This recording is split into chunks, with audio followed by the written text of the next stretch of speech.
The bus hissed to a stop on an empty road that wasn't on the map. Only fog moved outside, thick as milk. The driver didn't say a word when a woman in a pale coat stepped aboard. Her eyes were too still, like she hadn't blinked in years. The few passengers glanced up, then away. She sat 2 rows behind me, folding her hands like something delicate might break if she let go. The air conditioning rattled, then stopped entirely. From the rearview mirror, the driver kept staring at her reflection, not the road. He whispered, "Not again." The lights flickered once, then twice. When they came back, the seat she'd taken was empty, but her coat was still there, damp, dripping onto the floor. The bus kept moving, and no one dared ask where we were going. I was heading home after a failed job interview in the next city. The rain had started around midnight, making the roads look like a river of broken glass. The bus smelled of diesel and wet metal. 5 passengers, 1 driver, and a sense that we'd all made the wrong choice by boarding. The woman's coat still hung there, dripping quietly into the aisle.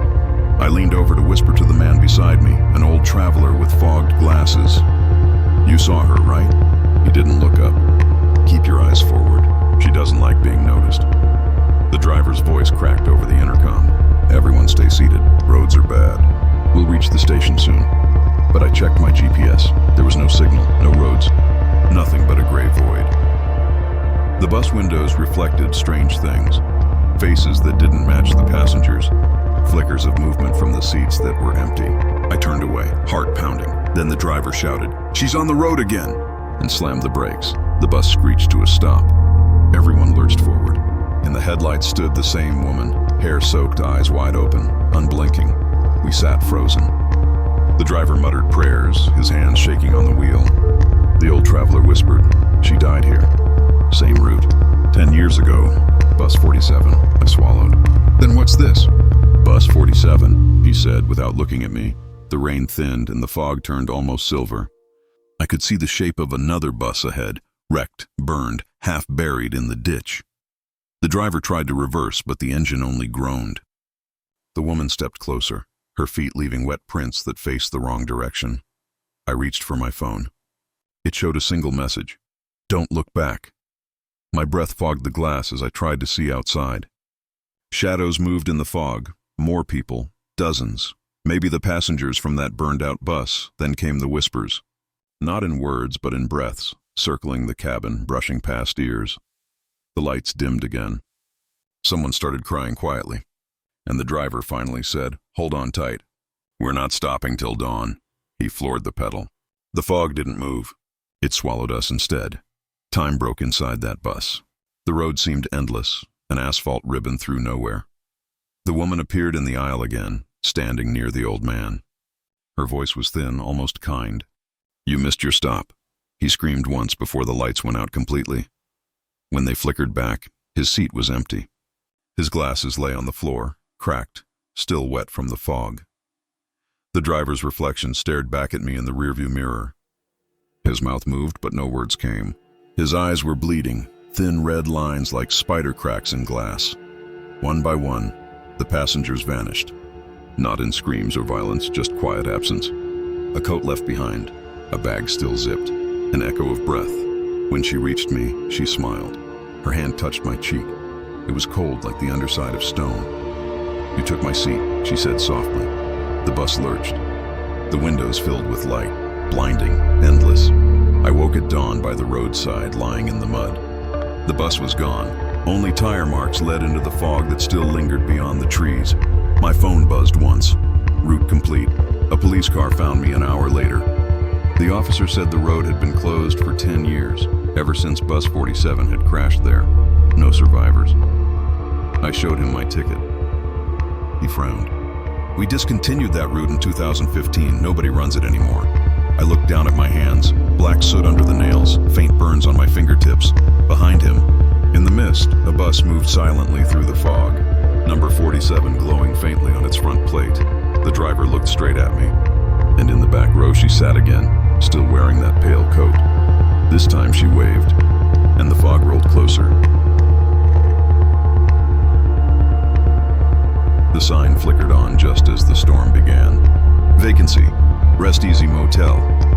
Letters buzzed like dying flies in the rain. I'd been driving for 9 hours straight, the highway stretching like an endless scar across the desert. My GPS had frozen an hour ago, the phone battery drained to 1%. I pulled into the lot. Only one other car sat there, dusty, windows fogged from the inside. At the counter, a man appeared from nowhere, thin, smiling too much. His name tag read, "Manager." Nothing else. "Checking in?" he asked. His voice was too calm for the thunder outside. "Yeah, just for the night." He slid a key across the counter. It was old-fashioned, metal, not a card. Room No. 7. When I turned to thank him, he was gone. The motel room smelled like mildew and air freshener fighting to the death. Peeling wallpaper. A dusty TV that flickered even though it wasn't plugged in. Outside, the storm hammered the glass like impatient knuckles. I threw my bag on the bed and noticed the guest book lying open on the desk. Every page had the same name, over and over again. Daniel Mercer. Daniel Mercer. Daniel Mercer. I wasn't Daniel Mercer. But for some reason, my signature was already on the last page. I stepped back. "Must be a joke," I whispered. Then the phone rang. An old rotary phone, red, trembling. I picked up. A voice, mine, said, "Don't stay in room 7." And the line went dead. The lights flickered. A shadow moved under the door, someone pacing in the hallway, slow and steady. When I opened the door, the hall was empty. Only the sound of dripping water from the ceiling. The manager was at the end of the corridor, watching me. "You found your room comfortable?" "How did you get here so fast?" He smiled. I never left. I looked around. The same doors repeated forever. Room 5, 6, 7, 5, 6, 7. The hallway looping like a broken reel of film. My room door was still open behind me. Inside, someone was sitting on the bed. I stepped closer. It was me. He, or I, looked up with bloodshot eyes. "You checked in last night, too," he said. "Every night is the same. Every storm. Every room." I backed away. "This is a dream." "No," he said, standing slowly. "It's a recording. The motel replays us. We're the guests that never leave." The walls began to hum, a deep vibration that rattled my teeth. The wallpaper peeled itself away, revealing hundreds of old Polaroids pinned beneath. Every photo showed me. Same clothes, same expression, different dates. I stumbled into the bathroom. The mirror didn't show me. It showed Daniel Mercer, smiling faintly as if waiting for my reaction. I turned to leave, but the door had vanished. Only the motel key hung on a nail in the wall. The storm outside stopped. Absolute silence. Then, the TV turned on by itself. A grainy news anchor's voice said, "Local man. Daniel Mercer found dead in motel fire along Route 19. Investigators confirm he checked in alone." Smoke began to seep from the vents. I grabbed the key, my lungs burning. "Let me out!" The manager appeared again, standing calmly in the doorway. "You already did," he said. "That's how you got here." The smoke turned into fog, cold, heavy. The floor vanished under my feet, and I fell, through static, through noise, through light. Voices whispered, "Check in again. Room 7 is ready. Rest easy." When I opened my eyes, I was back at the counter. The key gleamed. The sign outside flickered to life again. The manager smiled, his teeth faintly glowing under the buzzing light. "Checking in." I left the motel at dawn. Or maybe it left me. The road behind was gone, just sand and broken signs. My phone had one new photo I didn't take. Me, sleeping in room 7, eyes half open. When I looked closer, there was someone standing behind me in the frame, Daniel Mercer, smiling. By noon, the sun burned bright and the motel was nowhere to be seen. Just heat waves on the horizon. But every few miles, the radio lost signal and a faint voice whispered through the static, "Rest easy, Daniel." And the key on my dashboard glimmered faintly in the sunlight. Room number 7 engraved deeper than before. The last train left at 11:59 p.m., platform empty. Sky bruised with clouds. The announcement board flickered between times that didn't exist. 12:07, 12:13, 0, 0. I almost missed it. The train screeched to a halt like it hated stopping. Only one carriage lit inside, the rest swallowed by darkness. A conductor leaned out, face hidden under his cap. "Ticket?" he asked. "I just need to get home." He nodded. "Everyone says that. When I stepped aboard, the doors hissed shut before I could turn back. The air inside smelled of rust and old perfume. I took a seat near the window. The city lights vanished as the train slid into a tunnel that had no end. The passengers didn't move. 10 of them, maybe more. Faces pale under flickering yellow bulbs. Some stared at nothing, others at me. No one blinked. A woman in a wedding dress hummed quietly. A child clutched a broken toy. The man beside me whispered, "Don't ask where it's going. Just act like you belong." "Belong?" I asked. He didn't answer, his mouth still moved. But no sound came out anymore. I tried to find the conductor. But the aisles seemed longer than before, stretching forever between swaying doors. Outside, the tunnel walls turned from concrete to something wet. The glass fogged, but behind the smear I swore I saw faces pressed against it. Hundreds of them. I stood up. Every passenger turned their head toward me in unison. Then the lights cut out. The train jolted violently. My head hit the metal pole. When the lights returned, the passengers were gone. Only the hum of the engine remained. I walked through the carriages, each one older, more decayed than the last. Seats torn. Posters from the 1960s. Dust everywhere. A voice echoed through the speakers. "Next stop, Nowhere Junction." I laughed nervously. What kind of joke is this? The conductor appeared at the far end, eyes hidden by the brim of his cap. "You boarded without knowing," he said quietly. "You were supposed to get off." "Get off where?" He pointed behind me. "Back there," I turned. There was no door, only black glass filled with my reflection. And behind it, another me, watching with a dead stare. The train sped up. Windows blurred with streaks of red light. The intercom crackled again. Final destination reached. But the train never slowed down. Doors burst open. Wind howled through the carriages. Outside, nothing. Just black sky and floating lights like lanterns underwater. The conductor grabbed my arm. "You missed your station. You don't belong here yet." "I don't understand." "You boarded a deadline," he said.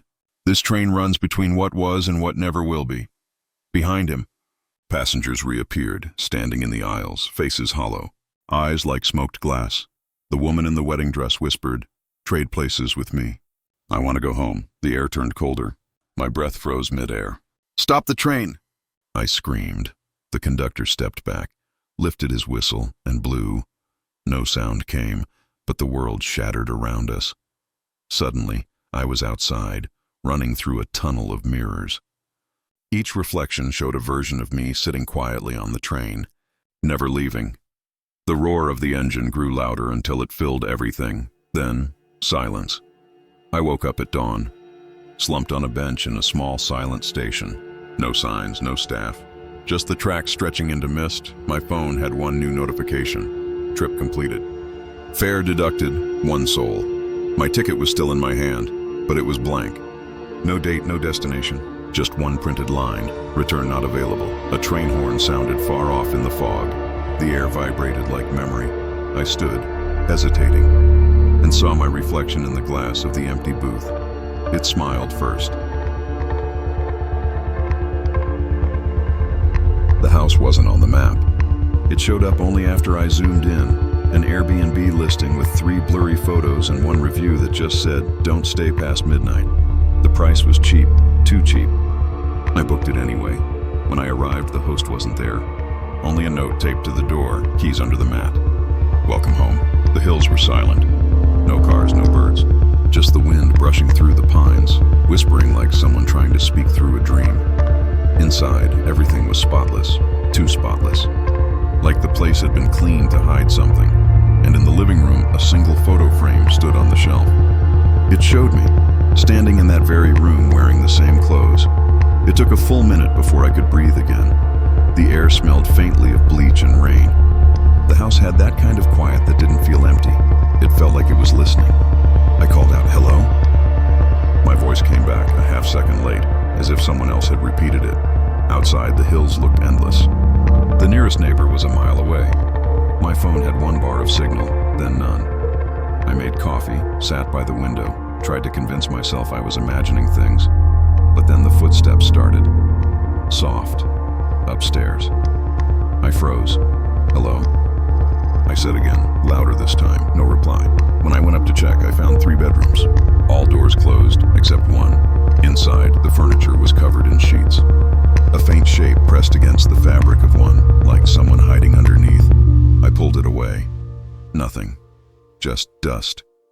Then the closet door creaked open behind me. A man's coat hung inside, still damp. Beside it, a guest book on the floor, open to the first page. Names, dates, all ending on the same day, June 12th. Each entry ended with the same sentence, left before midnight, except the last one. Stayed. I backed away. The floorboards moaned beneath me. Something moved in the mirror's reflection, someone standing at the foot of the stairs. I spun around. No one there. When I looked back at the mirror, the reflection was still there, still watching. I ran downstairs. The front door was locked, though I hadn't locked it. Rain began outside, heavy, relentless. The lights flickered, and the TV turned on by itself, static at first. Then a grainy video, the same living room, same couch, but someone else sitting there, me, asleep. The video timestamp, 11:57 p.m. The house started to breathe. Walls creaked, windows fogged, the floorboards swelled like something alive beneath them. I turned off the TV. The reflection of the screen stayed black for a moment. Then my face appeared again. Only I wasn't moving. I reached for the door handle. It was ice cold. The hallway lights dimmed to blood orange. From the staircase, that same voice echoed back, mine, whispering, "You shouldn't have stayed."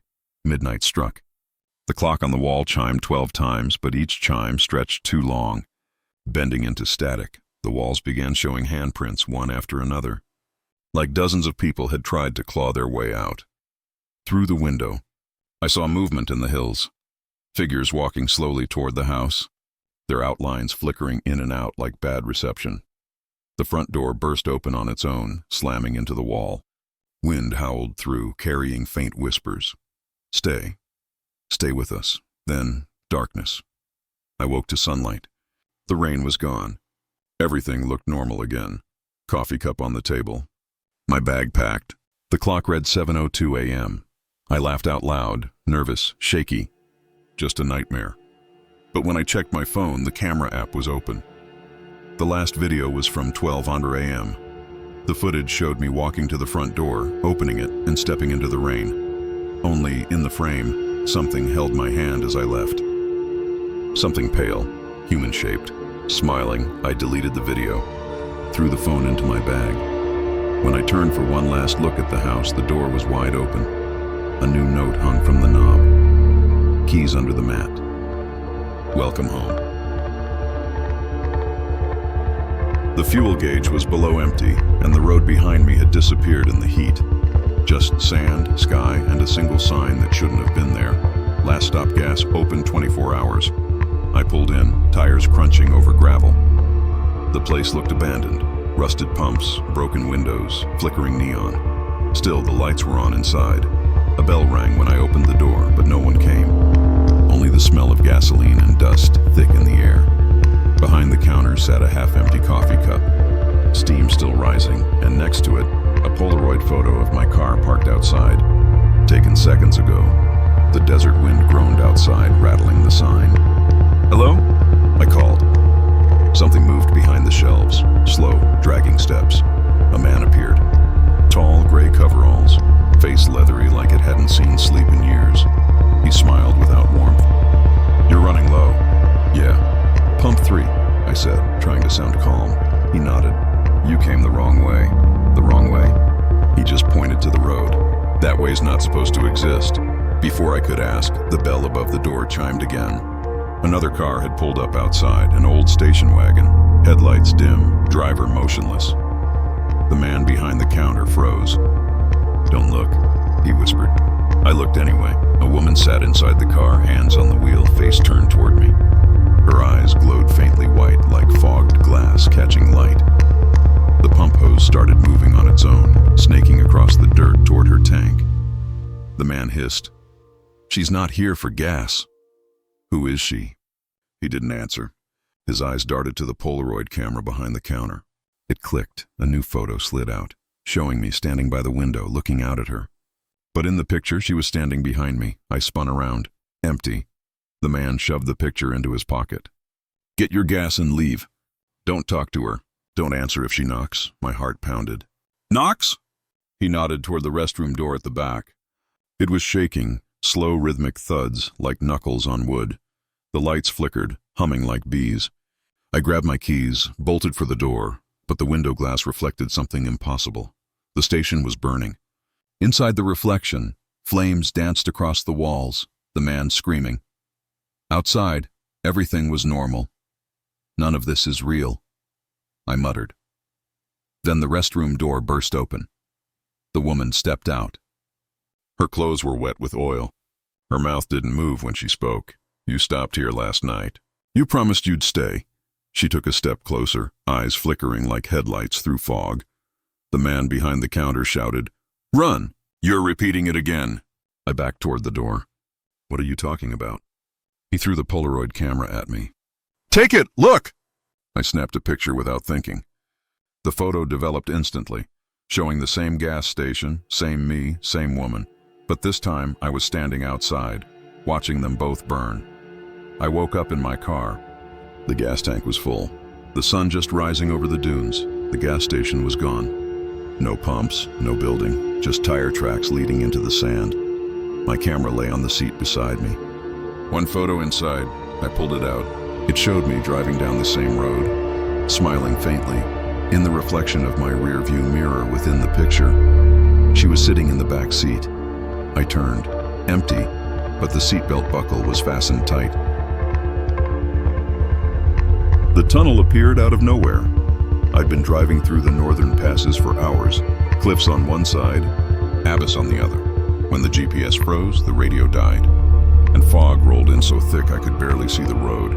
Then headlights cut through the mist. A sign emerged. Empty Arden Pass. Keep lights on. The tunnel mouth yawned ahead. Black wet stone, breathing cold air. I slowed down. Inside, the darkness swallowed the car. Halfway through, the radio turned on by itself. A voice whispered, "Turn back." I pressed the gas instead. The tunnel stretched longer and longer, until I realized I'd been driving for 20 minutes and hadn't seen the end. My hands were slick on the steering wheel. The tunnel walls were too close, pulsing faintly, like veins under skin. The GPS blinked to life for a second, then died again, displaying a single word, "Stay." I laughed nervously, muttering to myself, "Glitch, just a glitch." But the laugh sounded wrong in that echo. Too many layers. Up ahead, something flickered. A car hazard light, red and weak. A silver sedan sat sideways, hazard lights blinking, driver's door open. I stopped beside it. "Hello?" No answer. Just a faint hum that didn't belong to any engine. On the ground and a map soaked in oil. The words smeared, except for one phrase circled in black marker. "Don't let the tunnel see you." The rearview mirror caught something moving behind my car. Tall, human-shaped, bending unnaturally to fit the ceiling. Then my headlights flickered off. The silence pressed down, thick as liquid. I grabbed my phone flashlight and stepped out. Drip, drip, drip. The ceiling leaked water that smelled metallic, like blood. The sedan's trunk was open. Inside were travel bags, children's toys, and a single shoe. Footprints led away, small, then larger, like whoever walked had grown taller with each step. My light caught words scratched into the tunnel wall. "If you see your headlights behind you, run!" The tunnel curved ahead impossibly long. I couldn't see the exit or the beginning anymore. Then I heard it, my own car engine starting. I turned. My car's headlights flared on, facing me now. Through the glare, I saw a silhouette in the driver's seat. Me. It smiled. I ran deeper into the tunnel. The light followed, engine revving louder, walls trembled, stones cracking. My flashlight dimmed. The radio in my pocket, though I hadn't brought one, crackled with static and voices. Another one inside. "Mark the date. Will he reach the end this time?" I screamed, "Who's there?" The tunnel answered back, in my own voice. Turned back. Up ahead. A door appeared in the rock wall, small and wooden, light bleeding from the cracks. I slammed into it. Twisting the knob, it opened to blinding daylight. I stepped through and found myself driving again. Same road. Same fog. The tunnel loomed ahead once more. The GPS pinged, "Empty Arden Pass, keep lights on," and the clock on the dashboard read 11:11. over and over again, flickering like it was stuck. I reached the nearest town at dawn, pale and shaking. The locals stared when I mentioned the tunnel. An old mechanic said quietly, "That road's been closed for years. Landslide buried it. Nobody drives there now." He wiped his hands on a rag. "Sometimes people say they see lights inside, like cars still passing through." I didn't answer. But that night, while parked outside my motel, I saw headlights glowing faintly through the misty hills, moving in a perfect circle, looping endlessly. My dashboard clock ticked once, then froze at 11:11. In the rearview mirror, I saw the tunnel mouth behind me, and my own car driving out of it, headlights bright, driver smiling. It waved. It was past midnight when I picked her up. The rain was relentless, the kind that made the road vanish in sheets of gray. My wipers groaned, barely keeping up. She stood under a flickering streetlight, drenched, suitcase at her feet. No umbrella, no phone in hand, just staring into the road like she'd been waiting for me. When she opened the door, the car grew colder. "Airport?" I asked. She nodded once. Didn't say a word. Her hair clung to her face, lips pale. As I drove off, the radio fizzed, cutting between static and whispers. For a second, I thought I heard her voice through the speakers, but her mouth never moved. Rain hammered the windshield. The headlights of other cars were gone, like we were the only ones left on the road. The woman sat motionless in the back seat, hands folded on her lap. Every now and then, she glanced at the rearview mirror, not at me, but through it. "You okay back there?" I asked. Silence. The clock on the dash flickered. 1:33, then 1:34. Then back to 1:33 again. "Bad night for travel," I muttered. Forcing a laugh, she slowly leaned forward. I could smell the faint scent of wet soil. Her whisper was so soft I almost missed it. "You shouldn't have stopped." I turned sharply. "What?" But she had already leaned back again, eyes closed. The highway stretched on longer than it should have. I'd driven that route hundreds of times. It was 40 minutes to the airport. But an hour passed. Then 2. Every sign read the same thing. "Exit 17, 3 miles ahead." It never came. "GPS is bugging out," I said. More to myself than her. From the back seat. "It's not the GPS." Her voice was clearer this time. Calm, almost kind. "What do you mean?" I asked. She opened her eyes. "They were the color of fog. You took the same turn he did." "Who?" "The driver before you." Lightning split the sky. For a moment I saw something in the mirror. Another car behind us, headlights dim, matching my speed perfectly. I blinked. It was gone. The air inside the car thickened. The radio came alive again, voices layered over static. "Seatbelt on." He missed the turn. "Watch the bridge." The woman leaned forward again. "Do you see it now?" Ahead, through the rain, a bridge loomed. Rusted, sagging, guardrails half gone. "I'm not crossing that," I said, slamming the brakes. But the car didn't stop. The pedal sank under my foot like water. She whispered. He said that too. Her reflection in the mirror smiled, but in the back seat, she wasn't smiling. The bridge began to collapse as we drove over it. The sound was deafening. Metal tearing, water roaring below. I screamed, turning the wheel. And then silence. I was parked. Dry road, empty seat behind me, no rain. No bridge, no woman. Just the faint sound of the radio whispering, "Turn around." Morning sunlight spilled over the horizon. My car sat idling on an empty stretch of highway. The clock read 1:33 again. I checked the back seat. The suitcase was still there. I hesitated, then opened it. Inside were waterlogged clothes, a torn boarding pass, and a faded photo of a woman standing beside a car, my car, the same license plate, same scratches on the door. On the back of the photo, a single line written in wet ink. He picked me up in the rain. My radio hissed softly. A woman's voice, barely audible. "Airport?" I turned around. The back seat was empty, but the seatbelt was slowly tightening, as if someone invisible had just buckled in. Then the GPS spoke for the first time all night. "Proceed to the nearest bridge." The clock flicked once more, 1:33, and stayed there. We weren't supposed to stop. The storm had turned the mountain road into a slick ribbon of mud, and the last gas station had been 2 hours back. My friend Sana kept dozing off in the passenger seat, mumbling that the road markers looked wrong. Then we saw it.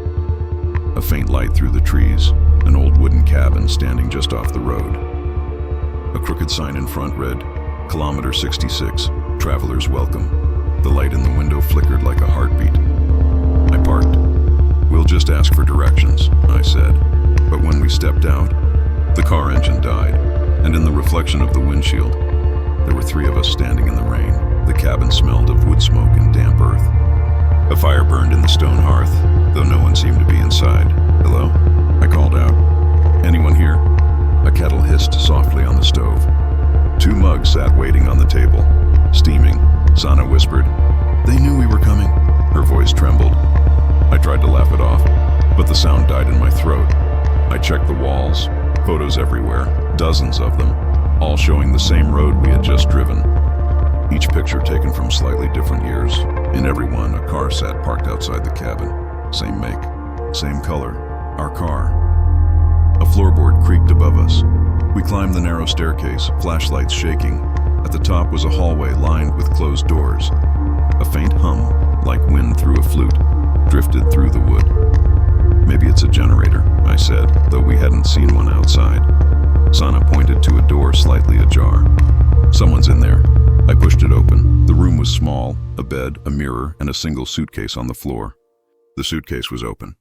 Inside were clothes exactly like ours. Even the jacket I was wearing. "Okay," I whispered. "This is weird," then Sana gasped. She was staring at the mirror. Our reflections weren't moving. They were standing still, eyes locked on us, smiling faintly. Sana whispered, "Let's go, now." The reflection of me leaned closer and mouthed words I couldn't hear. Then, out loud from nowhere came my own voice. "You can't leave after dark." We bolted downstairs. The door wouldn't open. It was as if the wood had fused into the frame. The fire in the hearth roared higher, though the air grew colder. The photos on the walls began to peel away, one by one, falling like leaves. Behind them, more photos, layers and layers deep. Each one showed two people at the cabin door, drenched in rain. Different faces, different years. The last photo, the one still stuck to the wall, showed us our clothes, our faces, our terrified expressions. Sana screamed. The reflection in the window turned toward us. Not a reflection anymore. They were inside. My double stepped out from the glass, dripping with fog. "You shouldn't have stopped." Sana ran to the kitchen. I heard the door slam and then silence. I turned and saw her standing beside the fire. Only, not her. Her eyes were white. Her mouth moved soundlessly, smoke curling from her lips. I backed away, hands shaking. The voice, my voice, whispered right behind my ear. "You always end up here." I woke to sunlight. The car was parked outside the cabin.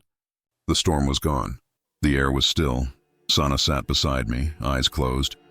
I touched her shoulder, cold. She didn't move. The cabin door creaked open. Inside, I saw two mugs of tea steaming on the table, waiting. A woman stood in the doorway, smiling faintly. "Travelers?" I tried to start the engine. It coughed, sputtered, died. The odometer blinked 66.6 kilometers. Through the rearview mirror, I saw another car arriving behind us. Two people stepping out, looking tired, confused, hopeful. I wanted to warn them. I wanted to scream. But when I opened my mouth, the words came out in a whisper, not my own. "Welcome to Kilometer 66. And in the glass, my reflection smiled back, already waiting inside. When I checked into room 304, the clerk wouldn't make eye contact. She slid the key across the counter, fingers trembling just slightly. "Top floor," she said. "Don't mind the noise." "What noise?" I asked. She looked past me, not at me, and whispered, "It stops when you notice it." The elevator groaned as I went up, each floor dimmer than the last. By the time I reached 3, the lights above the hallway buzzed weakly, flickering like tired eyes.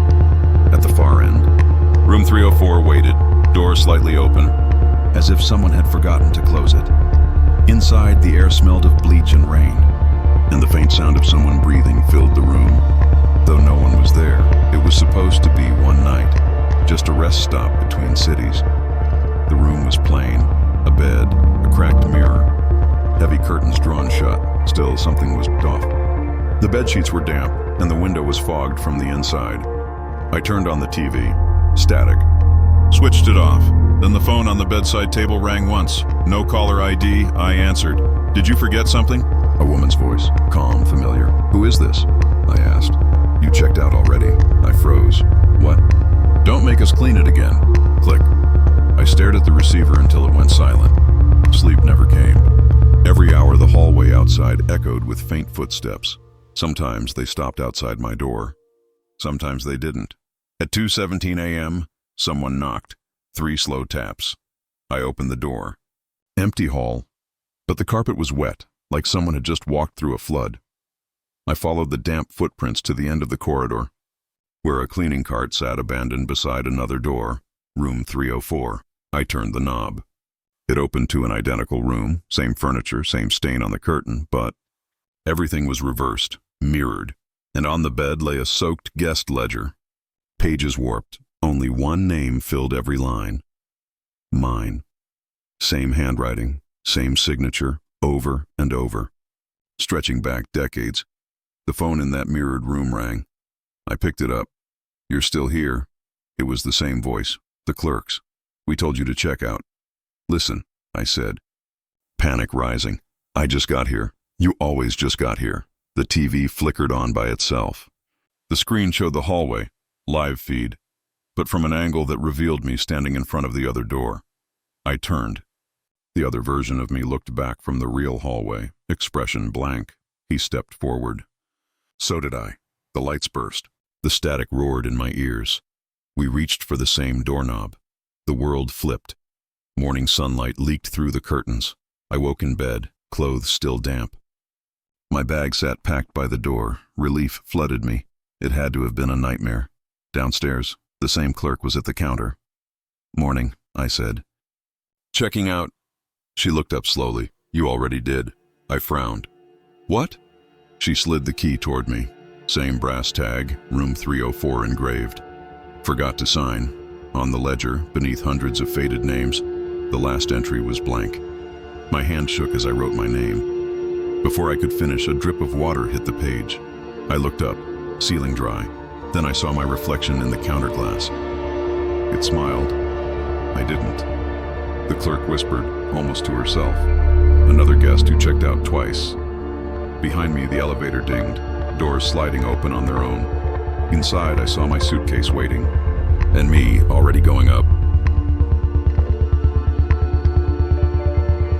The locals warned me not to drive past dusk. They said the highway changed after dark, that signs vanished, turns reappeared, and some travelers never came back. I laughed it off. I'd driven worse roads before. It was 9:47 p.m. when I saw the sign, Route 0, shortcut to Ashbury. I don't remember it being on the map. Still, the turn felt familiar. Like I'd taken it before. The asphalt was smooth at first, then cracked, then gravel. My headlights caught the yellow lines, faint like they'd been painted decades ago. Then, just ahead, the road split into two. No signs, no lights, and for a moment, when I looked in the rearview mirror, the road behind me was gone. Only blackness. I slowed down, heart thudding. The GPS on my phone flickered between coordinates that didn't exist. 0000. A chill rolled through the car, though the heater was on full. I muttered to myself, it's just fog.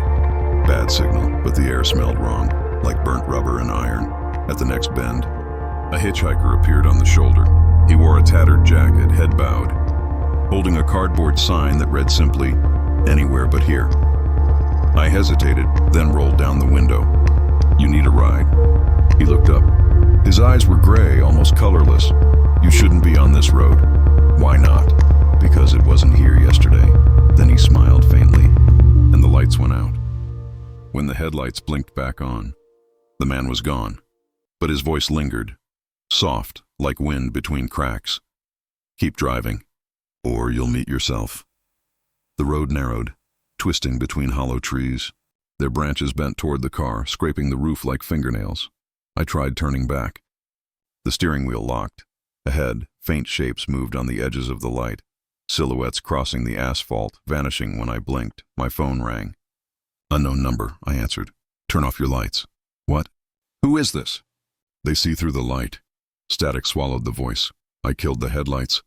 Darkness swallowed everything. Then, faintly, from outside the car, tapping. On the window, right next to my ear. I couldn't breathe. The tapping grew louder. "Leave me alone!" I shouted. "We tried," said a voice from the back seat. I spun around. Someone was sitting there. No. Something, wearing my jacket, my face, my terrified expression. It whispered, "You took the wrong road again." The world outside flickered like film burning. Trees dissolved into streaks of light, the road melting into gray fog. The other me leaned closer, breath cold against my neck. "You keep trying to leave."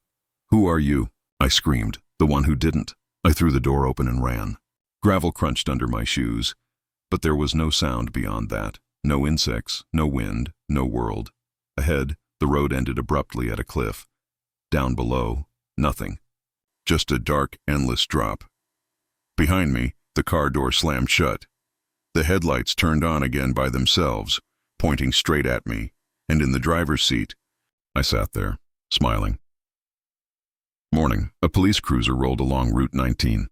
Just outside Ashbury, 2 officers stopped by a rusted guardrail. "Another one," one muttered. "Same story. Car found with the engine running, no driver." The younger cop peered over the edge.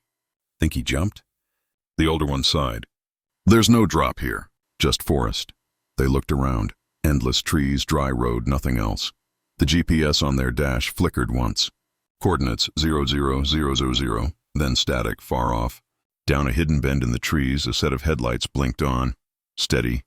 Waiting. A car sat idling on a stretch of cracked asphalt that didn't appear on any map. In the driver's seat, a man stared ahead, pale, still.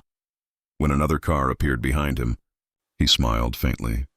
"Shortcut to Ashbury," he whispered, and the road unfolded again. Mile after impossible mile, a path for anyone foolish enough to take the turn.